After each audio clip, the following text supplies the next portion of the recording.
Hi welcome to your vibration classes. और आज हम अपने नेक्स्ट सीरीज में मॉडल 3 लेकर फिर से हाजिर हैं। और आइए चलते हैं हम क्लास 10 की होम साइंस को फिर से हम क्या करते हैं, कंटिन्यू करते हैं।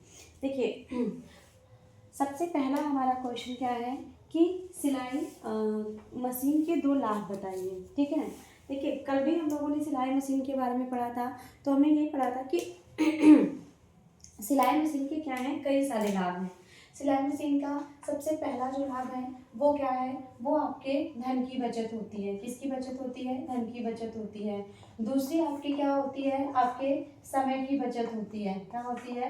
समय की बचत होती है। समय की बचत होती है। तीसरा हमने क्या देखा था? तीसरा हमने देखा था कि कपड़े की बचत होती है। कपड़े की बचत होती है। ठीक है, ये तो हमने क्या किया था, ये हमने 3 चीजें देखे थे। इसके साथ ही साथ आपकी जो सिलाई होती है वो क्या होती है? मजबूत सिलाई होती है। क्या होती है? मजबूत सिलाई होती है। ठीक है, सिलाई होती है। इसके साथ ही साथ आप क्या कर सकते हैं, आप कलात्मक ढंग से अपने कपड़ों को सिल सकते हैं जिस हिसाब से आप चाहें ना। कलात्मक सिलाई आप कर सकते हैं। आप अपने कपड़े पे आप अपने अकॉर्डिंग जैसे सिलाई चाहें वैसे क्या कर सकते हैं, कर सकते हैं। तो ये सारे आपके क्या हैं, ये सारे आपके सिलाई मशीन के क्या होते हैं, लाभ होते हैं। ठीक है, क्या होते हैं? लाभ होते हैं। 1 मिनट, लाभ होते हैं। सिलाई मशीन के क्या होते हैं? लाभ होते हैं। नेक्स्ट क्वेश्चन है कि अस्थिभंग के प्रकार बताइए। आप लोगों ने अस्थिभंग के बारे में कई बार पढ़ा हुआ है। अस्थिभंग के प्रकार में हमने देखा है कि बहुत सारे आपके क्या हैं, अस्थिभंग के प्रकार हैं। जैसे आपका क्या है, आपका साधारण अस्थिभंग है। ठीक है, क्या है? आपका साधारण अस्थिभंग है। साधारण अस्थिभंग, ठीक है, साधारण अस्थिभंग। दूसरा आपका क्या आता है? साधारण अस्थिभंग। विशेष अस्थिभंग ना, क्या होता है? विशेष अस्थिभंग। विशेष अस्थिभंग आपका बहुखंडी। ठीक है, क्या है? बहुखंडी अस्थिभंग। आपका खपच्ची। ठीक है, क्या है? खपच्ची अस्थिभंग। आपका क्या है? पचड्डी है। क्या है? पचड्डी अस्थिभंग है। आपका कच्ची अस्थिभंग है। ये सब क्या है? ये सब आपके अस्थिभंग के क्या हैं, प्रकार हैं, जो कि आप लोगों ने इसको पढ़ा है। और कई बार मैंने इसकी क्या किया है, इसको क्या किया है, मैंने आपको डिफाइन भी किया हुआ है। ठीक है, अब हमारा नेक्स्ट क्वेश्चन क्या कह रहा है कि प्राथमिक चिकित्सा क्या होती है। देखिए प्राथमिक चिकित्सा क्या है? प्राथमिक चिकित्सा अगर आपसे पूछे तो प्राथमिक चिकित्सा एक ऐसी चिकित्सा होती है जो अस्पताल जाने से पूर्व की जाती है। क्या की जाती है? यह चिकित्सा, प्राथमिक चिकित्सा कैसी चिकित्सा होती है? तो आप कह सकते हैं कि अस्पताल जाने से पूर्व, अस्पताल जाने से पूर्व जो हम ट्रीटमेंट करते हैं वह हमारी क्या कहलाती है? प्राथमिक चिकित्सा कहलाती है। फॉर एग्जांपल अगर मैं आपको बताऊं, जैसे मान लीजिए आपको सांप या बिच्छू काट लिया, तो उसका जहर हमारे शरीर में, हमारे ब्लड में मिल जाता है, जो बहुत तेज़ी से, क्योंकि हमारे ब्लड का फ्लो ऑलरेडी हमारी बॉडी में होता है। तो जिस भी स्थान पर मान लीजिए आपको यहाँ पे जो है काटा हुआ है, तो आपको क्या करना है कि आपको इस वाले स्थान से थोड़ी दूर पे क्या करना है, किसी भी चीज़ से, आपकी रस्सी से अपने हाथ को क्या कर देना है, बांध देना है। इससे क्या होगा कि जो ब्लड का सर्कुलेशन होगा वो धीरे हो जाएगा। और ऐसे में आप इतनी थोड़ी देर में आप बांध दिए, धीरे धीरे ब्लड का फ्लो आपकी बॉडी में हो रहा है। ऐसे में उस स्थान से पूरे शरीर में आपके क्या जहर नहीं फैल पाएगा, और तब तक आप क्या पहुंच जाएंगे, अस्पताल पहुंच जाएंगे। तो कहा जा रहा है कि प्राथमिक चिकित्सा क्या होती है कि एक ऐसी चिकित्सा होती है जो अस्पताल जाने से पूर्व की जाती है।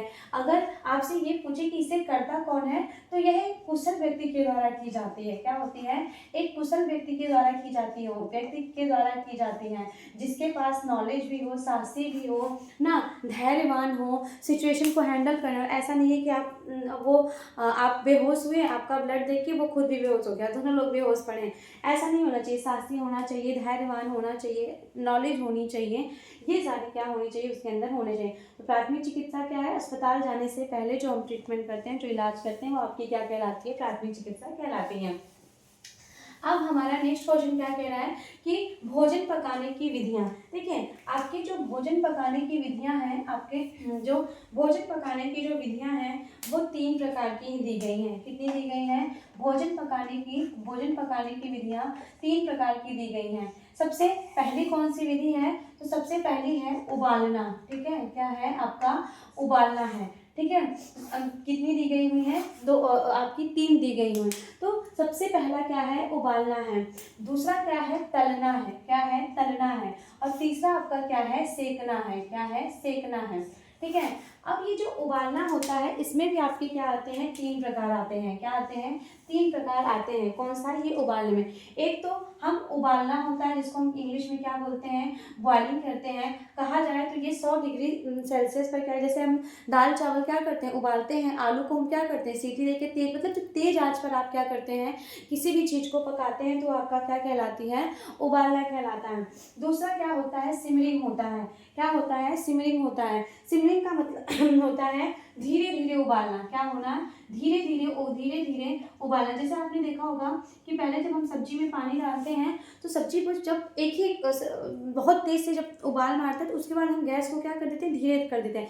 फिर वो सब्जी धीरे धीरे क्या करती है, उबाल देती है। मतलब धीरे धीरे इसमें क्या करते हैं, बबल बनते हैं। तो वो आपका क्या है, बबलिंग का उदाहरण है। और तीसरा आपका क्या आता है, तीसरा आपका है धीमी आंच पर उबालना, धीमी आंच पर पकाना, धीमी आंच पर पकाना। देखिए इसकी इंग्लिश आपको जानना जरूरी है। जैसे उबालना क्या हो गया, बॉइलिंग हो गया। क्या हो गया, बॉइलिंग हो गया। धीरे धीरे उबालना इसको सिमरिंग बोलते हैं। क्या बोलते हैं, आपका सिमरिंग हो गया, सिमरिंग हो गया। धीमी आंच पर पकाना इसको स्टूइंग बोलते हैं। क्या बोलते हैं, स्टूइंग बोलते हैं। तो ये आपके क्या होते हैं, ये आपके क्या होती हैं, 3 विधियां होती हैं जिसके द्वारा हम क्या करते हैं, भोजन को पकाते हैं। दूसरा आता है तलना। देखिए जो तलना होता है ये भी कितने प्रकार का होता है, दो प्रकार का होता है। एक होता है गहरी विधि के द्वारा। क्या होता है, गहरी विधि, जिसको हम इंग्लिश में क्या कहते हैं, डीप फ्राई। क्या कहते हैं, डीप फ्राई कहते हैं। और वहीं पे एक आपकी होती है उथली विधि। क्या होती है, उथली विधि होती है, जिसको हम क्या कहते हैं, जिसको हम सैलो फ्राई कहते हैं। क्या कहते हैं, सैलो फ्राई कहते हैं। तो ये आपकी क्या है, तलने की आपकी 2 विधियां दी गई हुई हैं। एक आपकी गहरी विधि है और दूसरी आपकी क्या है, उथली विधि है। देखिए गहरी विधि में क्या होती है कि खाद्य पदार्थ को हम क्या करते हैं, खाद्य पदार्थ को तेल में डुबाकर हम क्या करते हैं, खाद्य पदार्थ को तेल में डुबाकर पकाते हैं। जैसे आपका पूड़ी हो गया, पूड़ी हो गया, आपका समोसा हो गया, समोसा हो गया, आपके ब्रेड पकौड़े हो गए, ब्रेड पकौड़े हो गए। ये सभी क्या करते हैं, इन सभी को हम, जैसे आपका भटूरा हो गया, इन सभी को हम क्या करते हैं, डीप फ्राई करते हैं। वहीं सैलो फ्राई का मतलब क्या होता है कि जिसमें सिर्फ और सिर्फ आप थोड़ा सा घी लगाते हैं। जैसे आपका क्या हो गया, पराठा हो गया। क्या हो गया, पराठा हो गया। ये सब क्या होते हैं, आपके सैलो फ्राई के उदाहरण। जिसपे आप, जैसे हम लोग चीला बनाते हैं, थोड़ा बहुत हम क्या करते हैं उस पर, ताकि वो चिपके ना, हम क्या करते हैं, चीला हो गया, चीला हो गया, आपका पराठा हो गया। ब्रेड वगैरह जब हम लोग सेकते हैं तो हल्का सा उस पर क्या लगा देते हैं, घी लगा देते हैं। वो सब आपके किसके उदाहरण है, आपके सैलो फ्राई के उदाहरण है। और डीप फ्राई हो तो तलना कितने प्रकार का होता है, 2 प्रकार का होता है। एक होता है आपकी गहरी विधि होता है और एक आपका क्या होता है, उथली विधि होती है। देखिए सेकना क्या है, सेकना आप सभी जानते हैं, हम सभी क्या करते हैं, देखिए सेकना भी एक तरीके से आपका 2 प्रकार का होता है।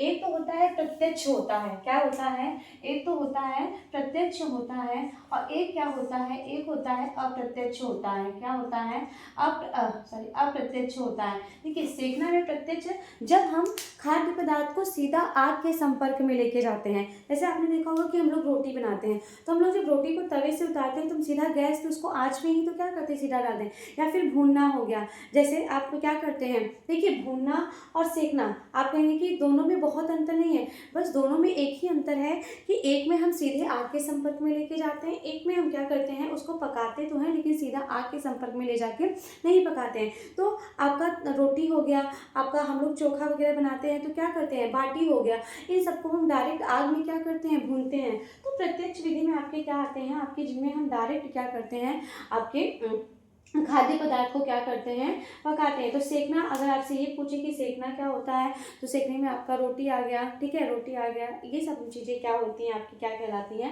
इस विधि के द्वारा प्रत्यक्ष विधि में क्या करते हैं कि खाद्य पदार्थ को हम सीधा आग के संपर्क में लेके जाते हैं, आग के संपर्क में लेके जाते हैं।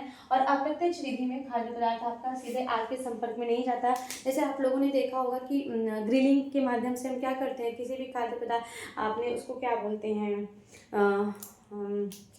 कबाब नहीं, जिसमें आपने देखा होगा कि रॉड में लोहे की रॉड में हम क्या करते हैं, जैसे पनीर टिक्का आपका होता है या फिर आपका नॉन वेजिटेरियन जो होता है, उन सबको हम क्या करते हैं, हम जैसे आपने देखा होगा कि घरों में जब हम लोग को चोखा बनाना आता होता है, तो हम जो है गैस पे वो रॉड रखते हैं, उसके ऊपर हम क्या करते हैं, बैगन रखते हैं, डायरेक्ट हम बैगन को आग के संपर्क में नहीं लाते।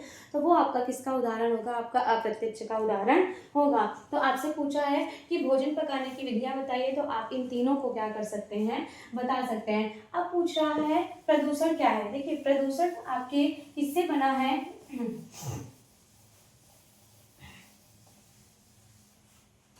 ठीक है, पूछ रहा है कि प्रदूषण क्या है ना, प्रदूषण क्या है। तो यह जो प्रदूषण है ये आपके अंग्रेजी के पॉल्यूशन से बना हुआ है। अंग्रेजी के शब्द के किससे बना हुआ है, अंग्रेजी शब्द के पॉल्यूशन से बना हुआ है, पॉल्यूशन से बना हुआ है, जिसका अर्थ होता है खराब हो जाना। ठीक है, क्या होता है, इसका अर्थ क्या होता है, खराब हो जाना। ठीक है, अगर आपसे सिर्फ ये पूछे कि प्रदूषण का क्या अर्थ होता है, तो आप इसको इस तरीके से बता सकते हैं कि जो है प्रदूषण एक अंग्रेजी शब्द के पॉल्यूशन से लिया गया है, जिसका अर्थ होता है खराब हो जाना। क्या हो जाना, खराब हो जाना। अर्थात जो भी हमारा पर्यावरण है, ठीक है, वो अगर यदि दूषित है ना, आप दूषित है, तो वह आपका क्या कहलाएगा,